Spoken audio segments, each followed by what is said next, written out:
from Jeffrey what I've Epstein be heard. reading books, I apparently. did hear that. I heard he had some He, interesting yeah, and then he'd readings. be right. Yeah, some of those pictures really is writing quotes from pretty much the pedophile Bible.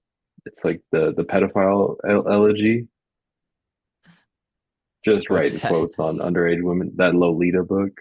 Oh yeah, I've always hear about it, but I've never actually looked into it.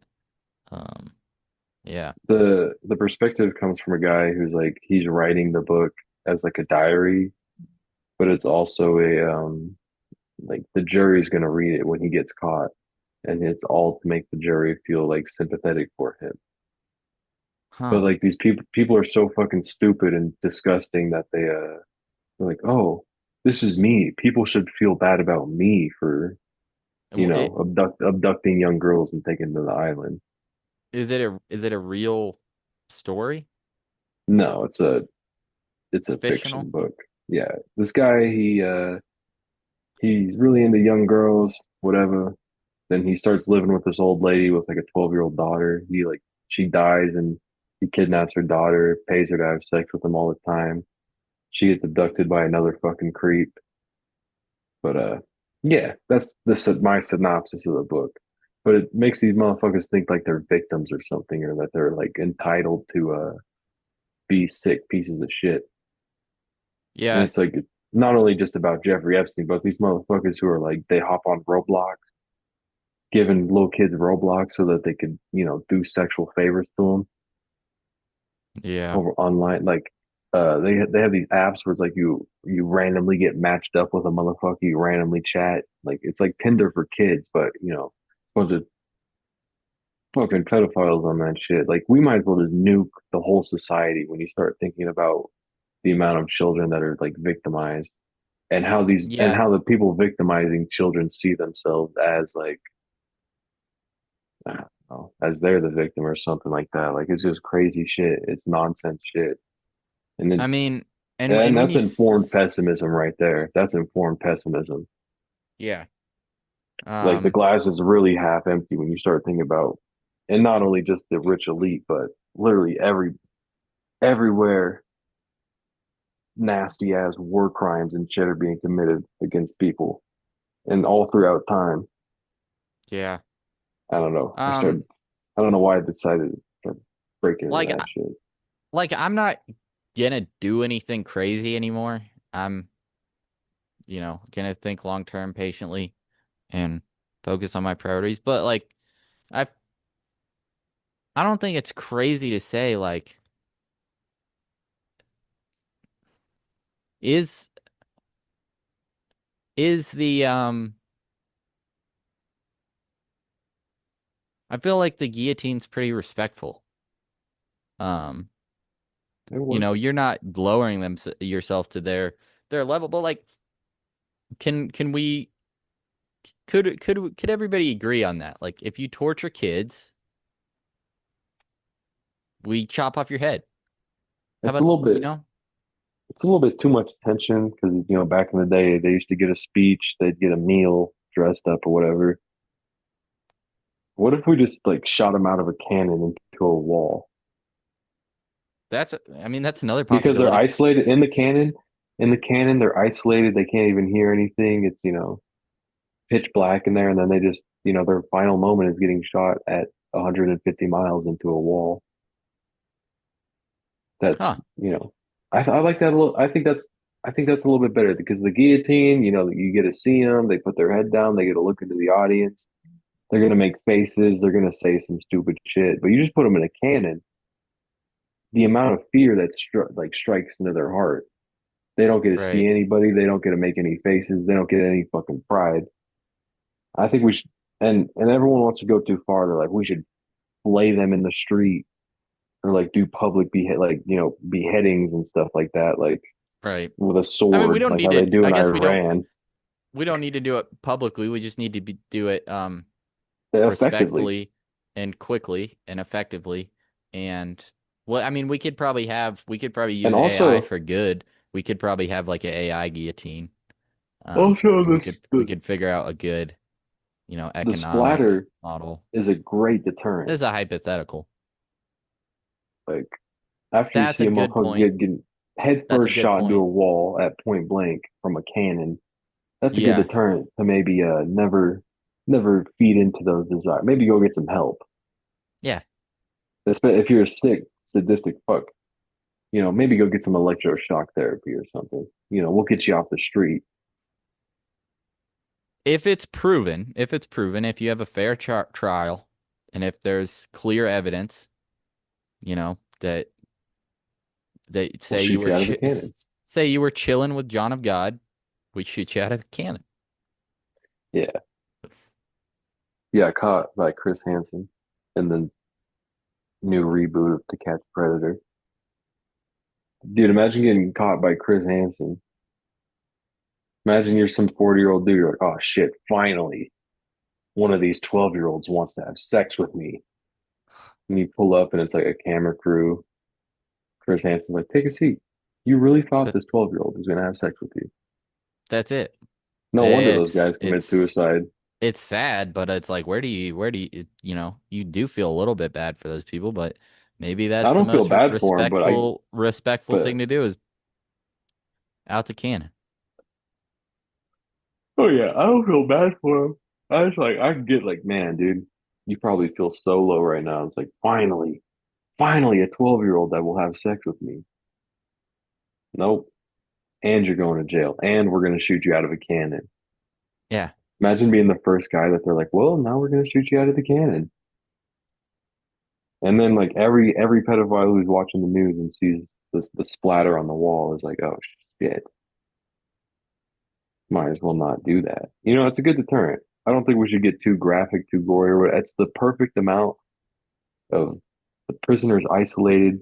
They don't get to make a scene, and the splatter that they leave is going to be the perfect gore enough to make you not want to, you know, chat up a 12-year-old on the internet if you What do do you feel do so with the inclined. splatter though? That's the problem here. You let it dry. It's like I'm thinking there's like a wall, and then like right underneath is like a pit. So they hit the wall flat. Whatever stays on the wall stays on the wall, but they drop immediately into like a dark pit. It's deep enough to where it's like darkness under there, so you don't Uh-huh. see them. Okay. Yeah. And this is just like a room. It could be like probably 300 square feet. We got plexiglass kind of windows or whatever. There could be an audience, like in the Green Mile. Mm. Um, Haven't seen that, but yeah. it's a prison where they like death row inmates. And like if you want Okay. to see someone get hit with the electric chair, you could just go watch. Huh. And you could yell comments at them or whatever. But Yeah. I don't think we'll bring them out in a hood. Maybe just like tape over their mouths or something. Right. Because you kind of want them to see like this is the guy that we got. We caught him. Look at the guy that's about to get splattered. This could be you, not just some random guy in a hood. Kind of Hmm. dehumanized. You want them to feel like they're humans. They're subhuman in the way that they act, but they're Yeah. humans nonetheless. You want to make sure you know that it's a human getting fucking splattered on the wall. Am I just breaking into something totally? Let's change the subject here. I don't know what we're Let's change. talking about. It was this is this is a This is hypothetical thing. lowbrow. This is like low energy because it's like who doesn't feel this way? Let's break into something a little bit more than milk toast, lukewarm type of Right, beliefs because right. everyone believes that. What else Because do we got? the other thing is why I always you think about what are we gonna do to bring justice to the world, and why I feel bad that I don't is because something I've been thinking about a lot recently is I watched a Professor Jang predictive history clip, Oh yeah, and not a clip but like a 10-minute portion where it was talking about why nothing is hidden anymore. Um and why um one argument for people not to believe conspiracy theories, um let's use 9/11 as example, is okay, why'd they leave all these clues then? Why'd they make it? Because they want you to find out is one idea. Because You find out, you put it together. What do you do about it? Nothing. Nothing. People figure it Yeah, out. Most people don't do anything. Most people don't believe it. The people that do figure it out and want to do something about it feel they can't do anything about it. Now you see that repeated over and over and over and over again in so many different events. Eventually, you get learned helplessness. You get people yeah. I remember that episode. endlessly sharing reels about it, talking about it on podcasts, doing this and that, and they never do Was that the one anything about about the it, and they conspiracy feel of evil? more and more helpless. I think it was. Was that the one where they talk about like the Freemasons? Yeah, Uh, 9/11 and all yeah, that. yeah. Yeah. So it's learned helplessness, which is one of the big things I've always kind of, I think about and I definitely see going You on in have the to be world. wary of, and you have to keep it in your conscious just to not fall victim to it. Yeah. Um, because then the other thing that bothers me about learned helplessness is okay, there's masses of people, a good portion of the population that does want to do something about it, but they don't. And they don't do it because they don't want to act alone. Um, they want to do it with a group of people where they have some protection from being in a crowd. And so something won't be started till there's a crowd, and until there's someone to lead that crowd. And what Mhm. usually happens when you have the crowd form, maybe not all the time, but I think the majority of the time you have the crowd form, and what do the people need? They need a hero. And when the people need a hero, as someone once said, we will supply them. And Yeah, so then you get whatever figure comes in. I'm not going to name names who I think they're going to be, you know, because I don't know. I'm not entirely informed or know people's intentions who are starting to become more popular in the media and starting to get more and more extreme, starting to talk about some of the lowbrow, stuff we were just talking about, if that's a good way to term yeah, it. Um, I don't know if they have good intentions or not, but I know that the people who do run the show, the people who, the families, the organizations that have been running this thing, that have been figuring out what direction the world goes in, they've been doing this stuff for generations, probably for thousands of years, and this has happened before. Um, so that when there is that crowd, they'll supply the person to lead it, and they will direct that energy where they want it to go. Um, the yeah. thing that always bothers me about Nick Fuentes is like I go, yeah, I like a lot of what this guy says. I get a lot of what he says. I also don't like a lot of what he says. But it's like, okay, here's this guy, he has a deep understanding of it. He's smart. Um, but somehow he doesn't differentiate between um, you know, the Zionists, the Rothschilds, and just Jews in general. Like Yeah. there are sure there's a He's decent informed, but he's not constructive. He doesn't take that yeah, yeah. information and And if actually you apply it. if you never It's still face pinpoint value narrative and rhetoric. Sorry. the exact thing, if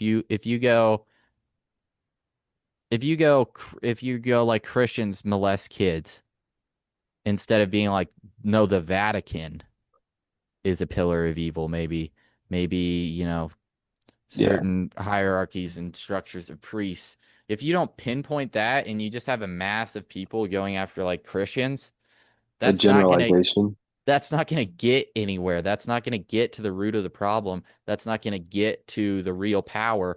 All that you have is the veritable red shield in front of you of the mass of the people, and then you have the parasite group behind them that though they act as though they are part of that group, I do not believe they are part of that group. I believe they use that group to shield themselves, and they direct both that group and the opposition to that group in a direction that benefits them, in a direction that gives them more power, in a direction that Yeah. you build this thing up, you destroy it, you absolve the capital, you repeat. Um, and so that's definitely something I I think people should keep in mind when they start to see more and more extreme um, political dissent come up, when you start to see revolutions come up, when you Yeah. start to see talk of that come up, is go, okay, I know this feels good because there's a mass of people that want to go do this now, but where is this actually going to lead? It's like the stock market exists. One of its primary functions is to confuse the most amount of people for the most amount of time possible and to make the majority of participants lose. And I think the market of ideas, the market of Hmm. the world operates in the same way. And Yeah. should be wary of what leaders pop up to bring you to whatever is promised. Because it Yeah. And it will happen too, especially the way things are now. It's like the same way that every other, whatever kind of revolution it was, predominantly socialist. Like there's just a bunch of college students being whiny as fuck. And then eventually one guy is like good enough at talking that he convinces them to actually do something about it and right. militarize and like that's the main thing that I see happening like on this horizon. And there's going to be the side that's in power now, and it's a huge fight. And there's no way that you could get the point across without getting militarized, like with the capital and stuff. Like whatever QAnon was repping, I don't even remember it. It's like been so far out of my mind, but it always ends up Really, just being some like shit like that. really good theory I like on QAnon is that they were testing AI to just the way that the Q drops when it like I feel like they were trying to be like, how can AI, let's just test it and see how it can tap into people's minds. And I Yeah, think, that probably was some sort of deep state, whatever you want to call it, um, it's a psyop for shadow real. government psyop to be like, once again, capture a mass of people who have picked up on like a tiny little fragment of the truth, and like let's mix that bit of truth in, and a group of people who want to organize and do something about it, let's mix that bit of truth that they've um found, let's mix that in with a bunch of bullshit, and let's push it Yeah. out to them, and let's get them organized around it. And what is that going to do? They didn't form a revolution out of it or anything, but they did delegitimize the real aspects because of QAnon by being like, there's 100,000 mole children under the Getty Museum. That sounds Yeah. crazy. Um, and if you mix it in with some real stuff that also sounds crazy, it delegitimizes the whole thing. Hmm. And also you can use it to you know, uh get get a certain politician in or whatever you want to do with a psyop Yeah. like that. It really is some like 1984 type shit. And Yeah. it's Yeah. I don't know. It's like